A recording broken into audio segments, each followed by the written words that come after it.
तो गाइस आज हमारे साथ मेराजुद्दीन कुरैशी जो गाज़ीपुर मुर्गा मंडी के स्लॉटर हाउस के प्रेसिडेंट हैं। तो ये अपनी बात जो है दसियों साल से सरकार से करते आ रहे हैं और लोगों के हक़ के लिए लड़ते आ रहे हैं। तो आज ये आप लोगों के बीच में भी अपनी कुछ चंद बातें जो है रखना चाहते हैं और ये कुछ आपसे पूछना और बताना चाहते हैं। तो कमेंट में आप बताएं कि इनका साथ कहाँ तक दिया जाए और ये कहाँ तक गरीबों के हक़ के लिए सही लड़ रहे हैं। तो मेराजुद्दीन कुरैशी जी, आप बताइए कि आप क्या चाहते हैं सरकार से और क्या मतलब आप गरीबों के हक़ के लिए जो लड़ रहे हैं, तो आप क्या कहना चाहेंगे आप? अस्सलामु अलैकुम। मैं Merajuddin Qureshi Majjo, Ghazipur slaughter house association का प्रेसिडेंट। ये 1992 के अंदर जामा मस्जिद से गाज़ीपुर पोल्ट्री मार्केट शिफ्ट कर दी गई थी।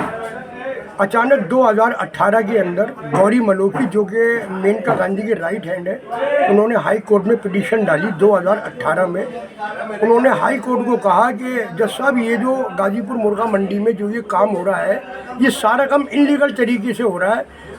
ना तो इनके पास एमसीडी की कोई व्यवस्था है और ना ही दिल्ली पोल्यूशन का इसमें कोई रोल है, जबकि वो होना चाहिए। और ये मतलब एक पूरी तरह से एक मतलब गंदे तरीके से ये लोग माल काट रहे हैं। जो लोग वहाँ पर चिकन कटिंग करते थे 2010 में, मैंने उन लोगों को ये आश्वासन दिया था, बल्कि उन्होंने मुझे बुलाया था कि मज्जो भाई, ये जो हमारे जो कटिंग के ठिए हैं, जो कि वहाँ पर चिकन सप्लायर थे और चिकन कटर थे, और तो उन्होंने मुझे अपना प्रेसिडेंट बनाया था। और वो कहते थे कि मज्जो भाई हमारे लिए थोड़ा लड़ो। तो हम हाई कोर्ट में पार्टी भी बने और 14,000 से ज़्यादा हम दिल्ली सरकार को लेटर भी भेज चुके हैं। उसके बाद जो है 2018 के बाद क्या हुआ, अचानक दिल्ली सरकार, जो कि हमारी आम आदमी पार्टी है, उनके पास ये हमारे जिंदा मुर्गा बेचने वाले आड़ती गए। इन्होंने दिल्ली सरकार को बरगलाया, या दिल्ली सरकार को हो सकता है सब मालूम हो।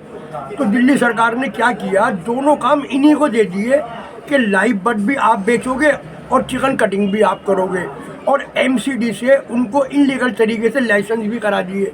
और वो जो लोग जो चिकन कटिंग करते हैं वो गाज़ीपुर मंडी के बाहर बैठे हुए हैं, जबकि हमारा इरादा ये था कि मेरी चाय का स्टॉल भी हो, मेरी एक आध कोई जलेबी समोसे का ठिया भी हो।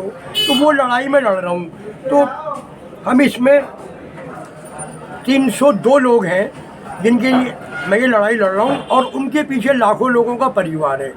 तो मैं दिल्ली सरकार से रोज़ाना और हर हफ्ते ये अपील करना चाहता हूँ कि उन लोगों को बचा जाए, जबकि ज़िंदा मुर्गा बेचने वालों के पास तो बी लाइसेंस है और कटिंग वालों के पास ए लाइसेंस होना चाहिए। दिल्ली सरकार ने दोनों काम उन्हीं को दे दिए। तो लिहाजा हमारे ऊपर दिल्ली सरकार तरस खाए, हमारे बच्चों पर। और जबकि ये सारा काम वही लोग करते थे जो वहाँ पर आड़ती से जिंदा मुर्गा खरीद के और उसको स्लॉटरिंग करके आगे होटल 5 स्टार वगैरह में बेचते थे। तो मेराजुद्दीन भाई, मैं आपकी बात बीच में काट के ये पूछना चाहूँगा कि आप जो है मतलब आप लोग किस तरीके से काम करा करते थे और अब किस तरीके से काम हो रहा है, जो कि आपको लगता है कि ये गलत हो रहा है। आपको बताना चाहिए कि किस तरीके से मतलब आप काम करते थे और किस तरीके से होना चाहिए। वो जो वहाँ पर स्लॉटर था ना, वो हाई कोर्ट ने इलीगल साबित करा और दिल्ली सरकार ने मंडीदारों के साथ मिलकर उसको डैमेज कर दिया। और जहाँ पर लाइव बर्ड चिकन बिकता है, जबकि दिल्ली सरकार ये भी कहती है कि लाइव बर्ड चिकन शॉप पर, यानी जिंदा मुर्गा बेचने की आड़त पर आप चिकन नहीं काट सकते। तो उन्होंने वहीं पर दिल्ली सरकार ने छोटी छोटी उनकी दुकानें बना दी, जबकि वो स्लॉटर हाउस होना चाहिए। और 5 स्टारों की भी यही डिमांड है कि मतलब मंडी में जिंदा मुर्गा बेचने वाले अलग बैठे और मुर्गा कटिंग अलग हो। जैसे भैंस बिकती कहीं है और कटती कहीं है, बकरा बिकता कहीं है वो कटता वो कहीं है।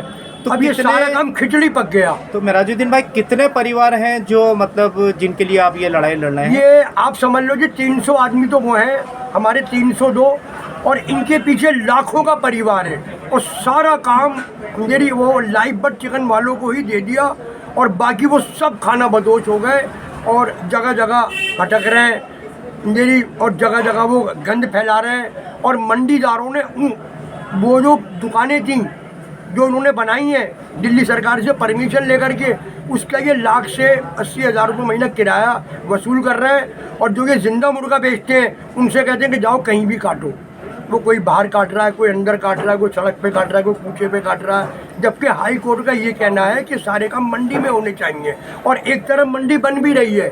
तो उसमें ये आ रहा है सुनने में कि दिल्ली सरकार दोनों काम अंदर भी उन्हीं को देगी जो कि वहाँ पर जिंदा मुर्गा बेचते थे। अगर ऐसा होगा ना तो वो हमारी लाश पर होगा। ये हम दिल्ली सरकार से अपील कर रहा हूँ, गुजारिश कर रहे हैं कि ऐसा हरगिज ना हो, वो जिंदा मुर्गा बेचें अंदर अगर नई मंडी बनती है तो, और हम वहाँ काटने पहुँचे। और वहाँ पर चाय वगैरह के स्टॉल भी होने चाहिए, वो भी हमारे लोगों को मिले। उसका जो भी मेहनताना किराया हो दिल्ली सरकार वो हमसे ले। तो ऐसे में तो जो सरकार मतलब कर रही है, तो सरकार भी तो कुछ सोच समझ के ही मतलब इस काम को आगे कर रही होगी ना। नहीं, सरकार हमको आश्वासन देती है कि नहीं आपके बारे में वो सोचा जाएगा। आम आदमी पार्टी का मतलब क्या है? गरीबों की पार्टी। तो गरीबों की पार्टी तो नज़र नहीं आ रही ना वो हमें। भाई जब तुमने हमसे वादे किए हैं और आम आदमी पार्टी ने कहा भी था कि ठेले वाले, रिक्शे वाले, जितने भी गरीब लोग हैं हम उनको रोज़गार देंगे, तो काटने वाले तो आपने बेरोजगार कर दिए ना, और सारे काम आपने एक मतलब उद्योगपति लोगों को दे दिए। अभी सुनने में आया था बीच में आप जो है श्री अरविंद केजरीवाल से मिलने भी गए हुए थे। नहीं, हम केजरीवाल से खैर मतलब लेटर वगैरह दिए हैं, हमारी मुलाकात नहीं हो पाई। हमारी मुलाकात गोपाल राय जी से हुई है जो कि हमारी मुर्गा मंडी के चेयरमैन है, एग्रीकल्चर मार्केट कमेटी बोर्ड के चेयरमैन भी हैं और हमारी मंडी के मंत्री भी हैं। उन्होंने भी हमसे ये कहा कि नहीं आपके बारे में सुना जाएगा, और हमारे मेहरबान कुरैशी जो चेयरमैन साहब हैं वो भी हमारे साथ हैं। लेकिन वो हमारी बात को आगे पहुंचा रहे हैं नहीं पहुंचा रहे हैं ये भी हमें पता नहीं लग पा रहा। लेकिन हम हरगिज नहीं मानेंगे। वहाँ हम मुर्गा काटते थे और सारी इनकम मंडीदारों को हम ही से होती थी। हम मंडीदार की लेबर भी देते थे और स्लाटर हाउस पे 2 रुपये की हमारी पर्ची भी कटती थी, समिति भी हम दे देते, सारे खर्चे हम कर देते। और वहाँ के जो जिंदा मुर्गा बेचने वाले जो आड़ती हैं वो केवल सरकार को 500 रुपये महीना रेंट आज भी देते हैं। जैसे कि आप जानते हैं कि हमारे जो सीएम हैं श्री अरविंद केजरीवाल जी, वो लोगों की नौकरी के लिए और अपनी दिल्ली को किस तरीके से अच्छा बनाया जाए और कैसे हमारी दिल्ली जो है एक बेहतरीन सिटी कहलाए, तो इसकी कोशिश उनकी लगातार कंटिन्यू जारी रहती है। तो आप क्या कहना चाहेंगे श्री अरविंद केजरीवाल? नहीं, अगर हमारी मुर्गा मंडी बनने की तो बहुत अच्छी बात है। और ये दिल्ली सरकार का क्या, ये तो कांग्रेस सरकार का प्लान था कि गाजीपुर मुर्गा मंडी मॉडर्न बनेगी, और वो मॉडर्न बन भी रही है। लेकिन सुनने में ये आ रहा है वो करोड़ों रुपए मांग रहे हैं। करोड़ों वाले लोग थोड़े ही हैं, ना हमारे आड़ती ना हम। जो उसकी कीमत हो वो सरकार हमसे ले ले, मंडीदारों से भी हमसे ले ले, लेकिन मंडीदारों को जिंदा मुर्गा बेचने की जगह मिले, हमें काटने की मिले। तो मैं अब आपकी बात यहीं समाप्त करते हुए ये पूछना चाहूँगा कि आप क्या दरख्वास्त करना चाहेंगे दिल्ली सरकार से? हम दिल्ली सरकार से हाथ जोड़ के ये कहना चाहते हैं कि गाजीपुर मंडी में जिन लोगों को जिंदा मुर्गा बेचने का बी लाइसेंस 1992 में मिला था, ए लाइसेंस हमें मिलना चाहिए। हमारा वहाँ चिकन कटना चाहिए, वो जिंदा बेचे, हम उसे काट के बेचें। इसमें मंडीदारों के भी बच्चे वगैरह वो भी हमारे साथ हैं, जुड़े हुए हैं। अगर मंडीदार ये सोचें कि काटने वाले तो हमारा सब कुछ लेगा, नहीं, वो भी हमारे साथ जुड़े हुए हैं। हर मंडीदार का एक बच्चा मेरे साथ है, उनको भी हम देंगे और सरकार हमें दे। तो ये 2 पार्टीशन में वो काम होना वो चाहिए।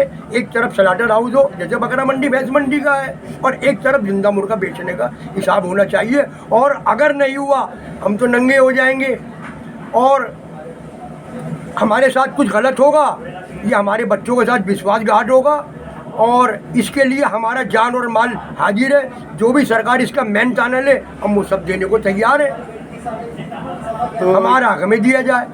ये थे जनाब श्री मतलब भाई मज्जो, जो मेराजुद्दीन कुरैशी स्लाटर हाउस के प्रेसिडेंट हैं। इन्होंने अपने दिल की बात सरकार के आगे रखी है, और सरकार की कोशिश जैसे कि जानते हैं आप के रहती है कि दिल्ली को किस तरीके से अच्छा बनाया जाए। तो ये बात सही है कि जिसका जो काम है वो उसी को सौंपा जाए।